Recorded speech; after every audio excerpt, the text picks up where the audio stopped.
Greetings, Indie Warriors, and welcome back to I Dream of Indie Games. My name's Old Gamer Joe, coming at you once more with 10 awesome overlooked indies that didn't get the recognition they deserve. We hope this list helps you to find your next indie game, and hey, while you're here, why not consider supporting independent content further by heading over to patreon.com/idreamofindiegames. You'll gain Discord access to the greatest indie gaming community on the internet, early ad-free and sponsor shows, shoutouts at the end of every video we produce, and even free games depending on the tier. Your new indie gaming community is waiting for you. Alright, let's get into the games. Up first is Nocturnal, a really great side-scrolling action game that seemed to become extinguished all too soon. Nocturnal has great visual flair, especially with its outstanding-looking fire effects. You play as a flaming soldier tasked with finding the source of a wretched mist in what is a pretty cryptic story that doesn't take all that long to complete. I do wish the game had utilized more of a straightforward storytelling approach, but the world itself is pretty fascinating,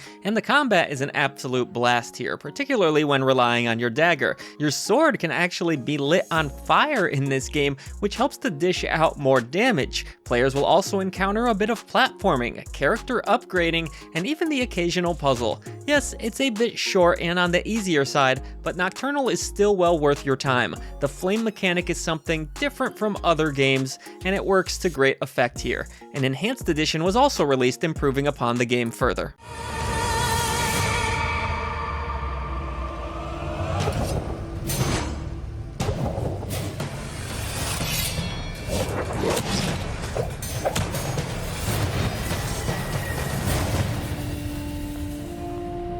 Next, we have a Mario Party-style game that can be enjoyed with friends and family. It's called Dokapon Kingdom Connect. This series originally launched back in 2007, and while it might appear to be another Mario Party game clone on the surface, it combines elements of RPGs and a little bit of Monopoly to help give it an identity of its own.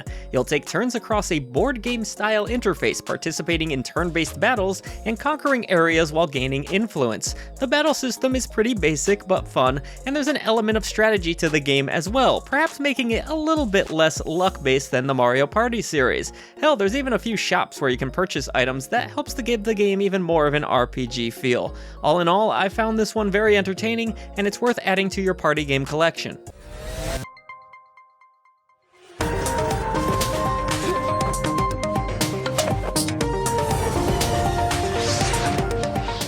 Onto a cinematic action platformer, the next title I would like to draw attention to is Lunark, which released just last year.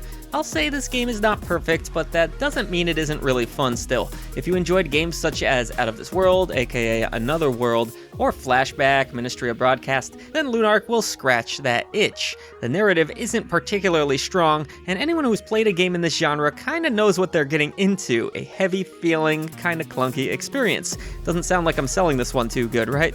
But it's for a niche audience, and it has a lot to like about it. The game is all about timing and rhythm, with specific inputs being the only way to succeed. That's kind of what these games were all about. The cutscenes also look really amazing, and the soundtrack is awesome. Definitely worth exploring for cinematic platformer fans.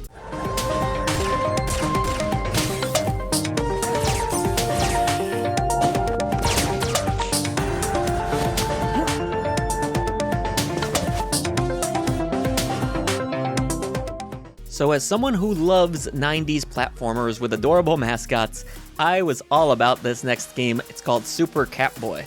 Calling back to the days of Super Mario, Earthworm Jim, Sonic, you name a mascot here, yeah, even Bubsy. Super Catboy pays respect to a great variety of games from that era. The platforming is pretty solid, the level variety is fun, and the combat works efficiently. I love the pixel art visuals that they went with here, and the soundtrack also delivers a very rocking experience. The only real downside to Super Catboy is its short runtime. It is a little on the easy side too, and doesn't have a ton of upgrades, but all told, I still highly advise checking it out. Had a blast playing through.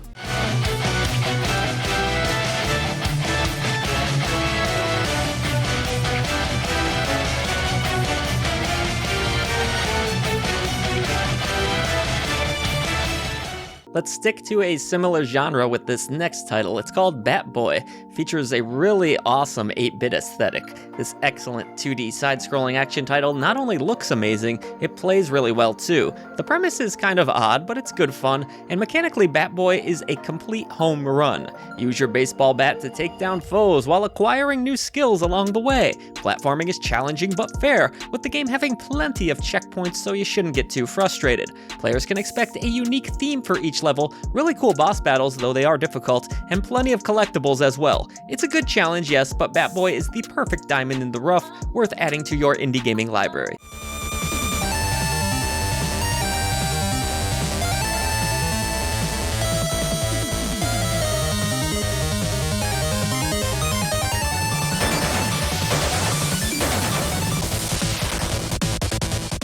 Next we have Curse of the Sea Rats, a criminally underrated Ratroidvania. This game definitely had its flaws, but was still a highly entertaining playthrough, especially with friends. The cartoon aesthetic is just amazing to watch in motion, with an entertaining narrative that has a group of pirates being transformed into rats. The story is told through lovely portrait art, and players have 4 different rats to choose between that all level up and become more powerful. This adds a decent amount of replayability to the game. Learn skills, manage your inventory, and master a massive map full of secrets. In fact, it's a much bigger game than I ever imagined it would be, helped by a teleport system for getting around. The platforming is okay at best, and the combat's not amazing, but the mechanics get the job done, and Curse of the Sea Rats makes for a fun few weekends with a partner or two.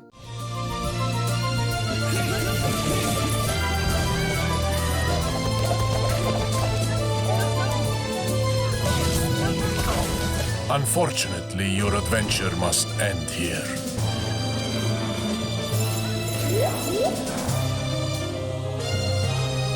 Flora, the time has come for you to repay your debt. You should have stayed out of my way.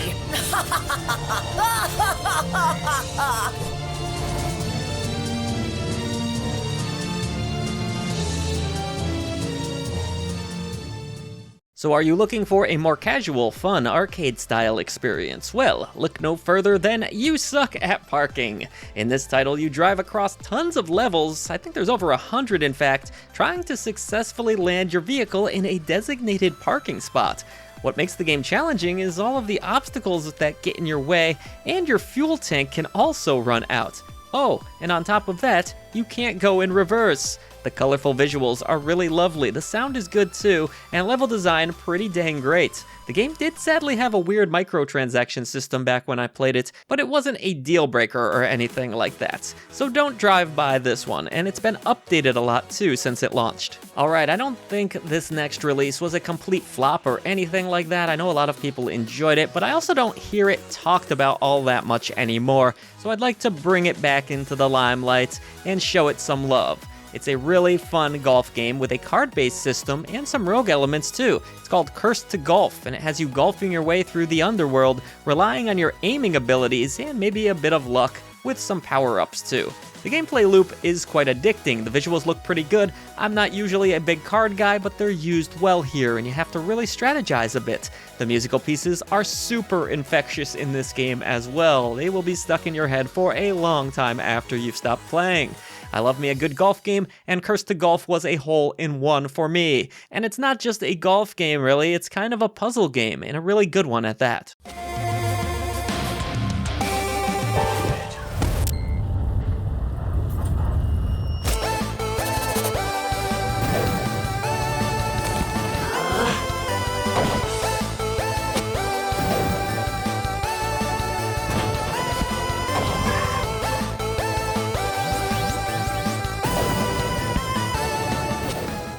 Hey, did you tell this next game to buzz off? Well, I sure hope not. We're of course talking about Apiko, a very chill, cozy experience all about breeding and ultimately taking care of bees. I know that might sound a little bit odd, but the game is beyond addicting, helped by a nice, relaxing pace.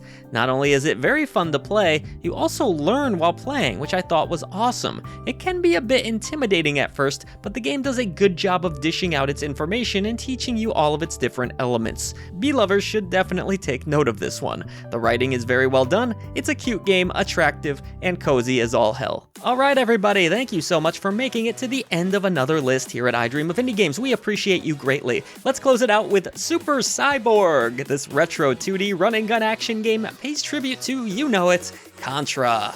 I love the 8-bit visuals in this game, and the crunchy sound effects that call back to the past are great. Super Cyborg plays really well too, and of course offers up plenty of challenge, though it does at least have a few difficulty options, though it is kind of hard even on easy.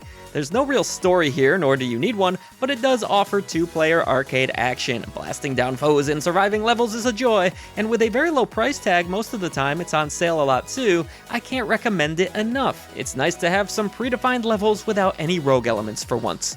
And that's gonna do it for this list, folks. We hope you found the next indie of your dreams, or at least now want to revisit some of the games you've already purchased. As always, we appreciate you supporting independent content. Patreon.com/idreamofindiegames to help support us further.